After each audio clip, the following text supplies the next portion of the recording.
Bây giờ anh em của Hiếu sẽ tháo lốt cái dàn hơi và đầu bò này ra, và chúng ta kiểm tra xem xích cam và ắc dương, độ ắc dương lên piston tay biên nha. Thì anh em nhìn thấy đây thì trước khi mà Hiếu chưa tháo ấy thì cái máy này cũ của chủ xe thì nó đang bị sộc dầu lên máy này, rất là bẩn này. Đấy, dầu nhớt đang bị nóng quá, nó thoát hơi hay như nào, hay là hở gioăng hở phớt như nào thì mình cũng không biết. Dầu đang chảy lên đây rất là bẩn luôn, máy móc này rất là bẩn luôn anh em nha. Đấy, thì bây giờ Hiếu sẽ tháo ra. Hiếu kiểm tra xem cái ắc piston này của nó đang lên là dương mấy.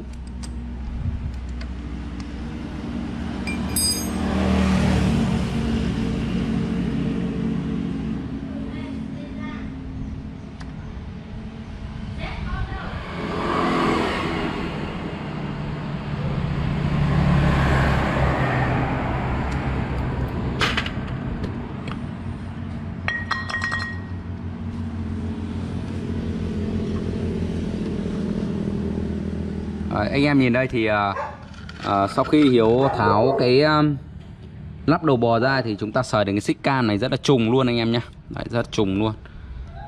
Đấy, hiện tượng xích này là nó đang hỏng. Anh em chúng ta phải thay cái xích này đi thì mới ok anh em nhé.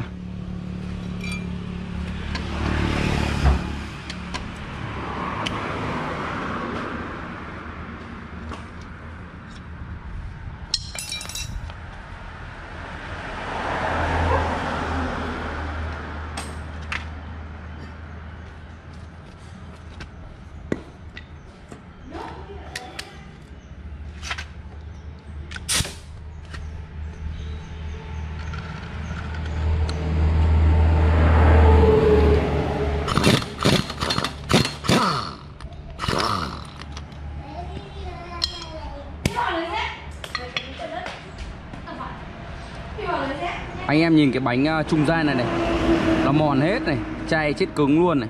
Đấy, cái này vứt đi này.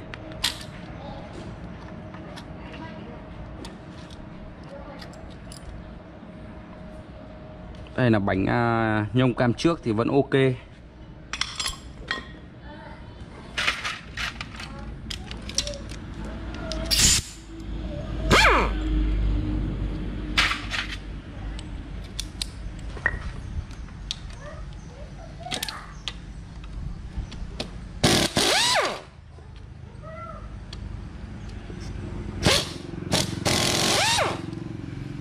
Anh em chúng ta sử dụng cái súng bắn hơi này của nó rất là ok anh em nha. Chúng ta tháo được hai cái cây ốc suốt gánh từ hơi vào đầu bò này.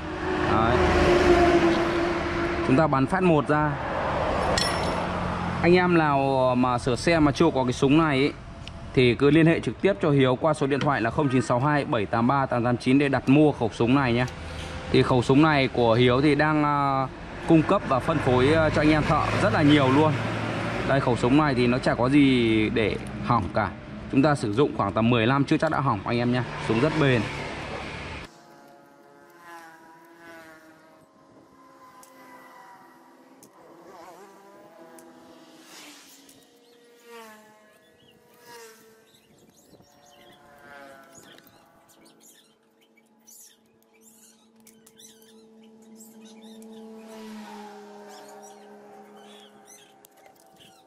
Anh em của Hiếu nhìn đây thì khi Hiếu tháo cái đầu bò ra ấy, thì anh em nhìn hai cái cây lấm đây này. Đấy, nói chung là hỏng hết, bị rỗ anh em ạ. Rỗ này, rỗ lấm này. Cái này lý do là nó do một phần là nhớt của chúng ta là không bơm được lên, hiện tượng cháy. Và cái thứ hai nữa là cái xéc măng của cái quả hơi này của chúng ta nó đang bị mòn. Tí nữa Hiếu tháo ra, Hiếu thử cho anh em chúng ta biết ngay luôn. Anh em nhìn này. Đây, Hiếu tháo luôn này. Nói gọi là nói có sách mách có trứng. Chúng ta tháo ra chúng ta xem luôn, thực tế luôn. Đấy. Đây, lòng xi lanh xước anh em này. Đấy. Anh em nhìn thấy xước chưa? Tí nữa Hiếu quay ra chỗ ánh sáng thì anh em mới rõ.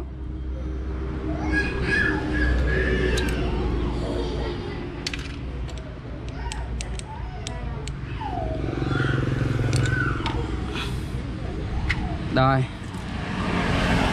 bít tông bị xước rồi anh em này nha. Cái này nó lý do là nhớt thì bẩn, nó làm bít mất cái hệ thống bơm dầu thì làm sao nó chả xước. Đây là nó bị thiếu dầu bôi trơn nó mới xước này. Đây này, cầy này. Bây giờ chúng ta sẽ tháo một cái xăng măng gạt dầu ra, chúng ta thử vào đây. Đấy, chúng ta thử phát chúng ta biết ngay.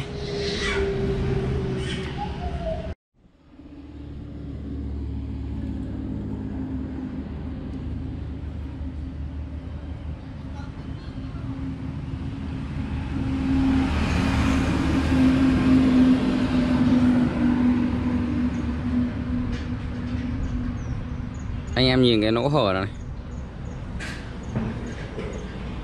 Đấy.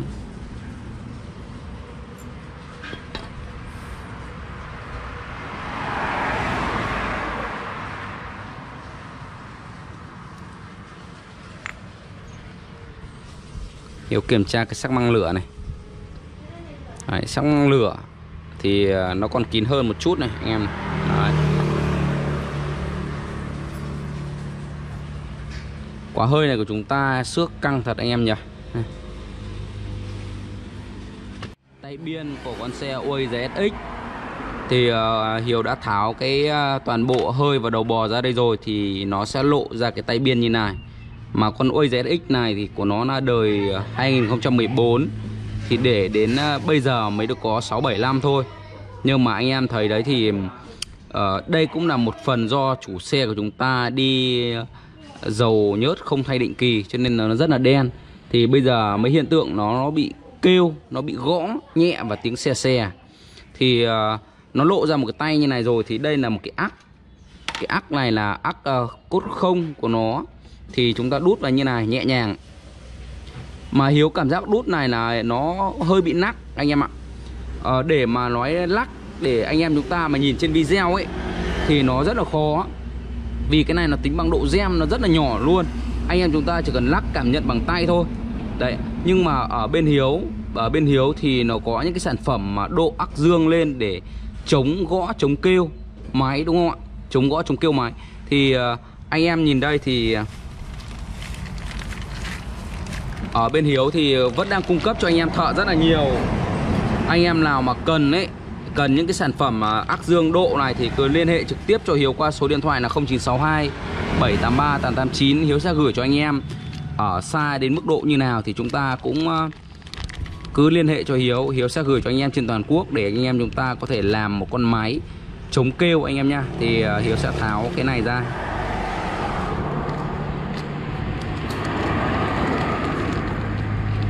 Đây, Hiếu sẽ tháo ra. Đấy. Hiếu thì Hiếu có cái thì Hiếu nhập bằng cái hộp như này, có cái thì Hiếu nhập bằng túi như này. Nói chung là nó là như thế nào thì cũng nó vẫn là một cái ắc dương độ thôi. Nó có từng đợt một. Anh em nhìn đây Hiếu, đây là cái ắc này là ắc dương 2. Thì Hiếu sẽ lấy cái ắc dương 1 đi. Đây là cái túi ắc dương 1 này. Đấy, nó có chữ 01, còn cái này là 02 này. Anh em nhìn rõ không ạ? Đây là 02, đây là 01. Hiếu sẽ lấy cái 01 và Hiếu độ lên đây trước xem nào có ok hay không. Đấy, đây là 01 này. Đấy. Đấy, đây là một cái cây ắc của nó này. Đấy, anh em thấy chưa? Thì bây giờ Hiếu sẽ độ vào đây xem là nó có lên dương 1 không nhá. Thì trước khi chúng ta ấy thì chúng ta xoa nó, cho nó một tí dầu nhớt vào để cho nó bôi trơn này. Đấy, để cho nó vào. Đây anh em nhìn đây. Đấy. Anh em thấy đấy thì khi Hiếu đút cái ắc dương 1 của chúng ta vào cái tay biên của chúng ta là ngọt ngào, vào ngọt ngào đấy ạ, đúng không ạ? Đấy. Nhưng mà anh em chúng ta đút vào cái cháy bít tông này của chúng ta là không đút được đâu, vì nó to hơn này. Thì chúng ta phải đánh cái quả bít tông này đi thì chúng ta mới độ được cái ắc này nha. Giống như các cái video mà Hiếu làm ấy. Đấy. Thì anh em nhìn đây thì đây là cái ắc dương 1 mà chúng ta đút vào rất là ngọt ngào luôn. Thì được rồi, bây giờ Hiếu sẽ cất cái ắc dương 1 này đi. Chúng ta cất cái ắc dương 1 này đi và Hiếu thử độ cái ắc dương 2 xem thế nào. Đây là cái ắc dương 2 anh em nha. Đấy, Hiếu sẽ độ vào đây. Chúng ta cũng cho một chút nhớt vào đây để cho nó trơn tru.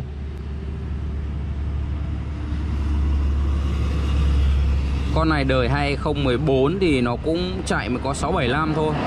Thì chưa chắc nó đã lên được dương 2, cũng tùy từng loại một. Hiếu cũng không biết con này có lên được không. Anh em có thấy lên được không? Hiếu thấy hơi chặt đấy. Đấy, con này là chỉ lên được dương 1 thôi anh em nhá. Cái này dương 2 không vừa luôn này. Đấy, dương 2 này Hiếu ấn không vừa này. Đấy, thì con này là chỉ chạy dương 1 thôi. Đấy, thì anh em chúng ta có thể dùng bằng hai cái ắc dương này, chúng ta độ lên cái tay biên của chúng ta vừa cái nào thì chúng ta lắp cái đấy để chống kêu, chống gõ máy anh em nhá. Thì như vậy là con xe này nó đang lên là dương 1 thì chúng ta sẽ cất cái dương 2 này đi và chúng ta sẽ độ cái ắc dương 1 vào đây. Thì nó sẽ, cái xe này của chúng ta nó sẽ êm, bốc và khỏe anh em nhá.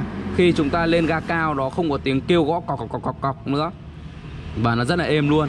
Còn nếu như anh em chúng ta mà cứ chạy cái ắc zin như thế này thì Hiếu khẳng định với anh em thì chúng ta đi ga cao lên nó sẽ gõ là chuyện bình thường anh em nhá. Thì đấy là một cái kinh nghiệm để chúng ta có thể làm nghề thôi. Thì Hiếu cũng chia sẻ thật cho anh em. Còn anh em nào mà hiểu được cái gì thì hiểu, mà anh em nào không hiểu được gì thì thôi. Đấy, thì đây là một cái túi ắc như thế này. Anh em mà có mua thì cứ liên hệ cho Hiếu, Hiếu sẽ gửi cho anh em trên toàn quốc nha. Đây, có dương 1, dương 2 rất là nhiều. Mà Hiếu cũng bán rất là nhiều cho anh em luôn. Đấy, anh em nhìn đây. Thì nó sẽ phân biệt ra là túi ắc dương 1 và dương 2 đây. Đấy, đây là dương 1 này. Thì đây là những cái túi mà Hiếu đang chuẩn bị gửi cho anh em đây. Đấy, thì nó đóng thành phên này, 10 cái một túi này.